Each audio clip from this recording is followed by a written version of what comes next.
Have you ever wanted to draw a character only to pull up a bunch of great references and realize that, wait, none of these are in the angle I want to draw? Pro artists will easily be able to visualize the different shapes and know exactly what they would look like if you saw the same character from another more complicated angle. But unfortunately, as a beginner, it's a lot harder to do this, which is why I wanted to try out a new workflow, turning 3D models into 2D art.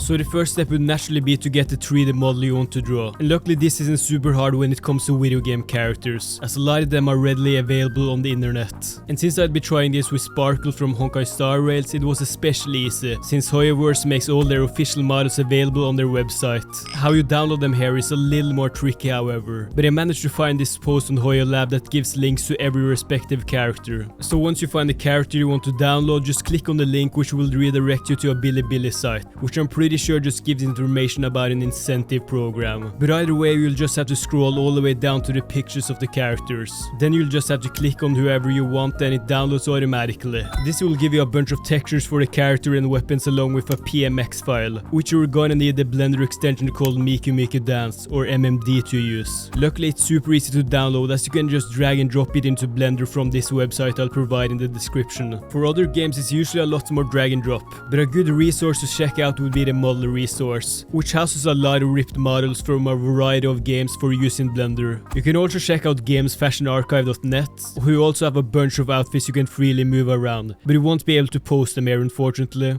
Anyways, back to Blender to actually pose the model using Blender's pose mode, which honestly can be a bit tricky if you aren't familiar with the software. But this face doesn't have to be perfect, as it'll only serve as a reference for how stuff on the character would look at that pose's angle. So I decided to go with a fairly basic peace sign pose from a top looking down angle, which now would give me a great indication of where stuff would need to be placed at this exact angle.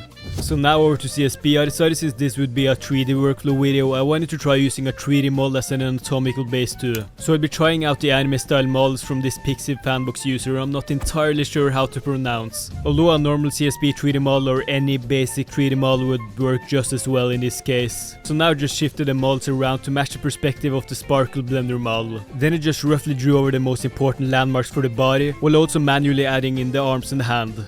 I think it's also very important to note that it's not very smart to trace directly over your 3D model one-to-one, as you'll often end up with a very stiff looking drawings that way. So 3D models will never be a shortcut to instantaneously improve your art, but rather a nice guide you'll be able to reference back to when needed. So after getting the anatomy down, I noticed that the perspective seemed a little bit off. So I quickly drew a guide over the Sparkle model just to try and better match the perspective of some of the landmarks to make the drawing a bit more dynamic. And now that the basic sketch is down, it was time to start working on the face, where I again used the landmarks guide for the 3D model as a starting point for the placement of the facial features. I still suck at hair and haven't had a chance to properly sit down and study it yet, but the most useful tip I've learned about drawing hair is still mainly focusing on shape, design and flow. I also love using the change layer color function in CSP to separate the body from the hair while drawing it, to make it easier to properly overlay stuff without getting confused. After the hair I just roughly drew in the clothes and other accessories with the intention of coming back to it later to refine it. So I actually wanted to try something a bit different this time around and decided to completely skip out on doing line art and just jump straight into the coloring phase, as I've sort of noticed that a lot of professional artists don't use super clean line art. And the thing is, when zoomed out, basically nobody will notice the small imperfections of your art.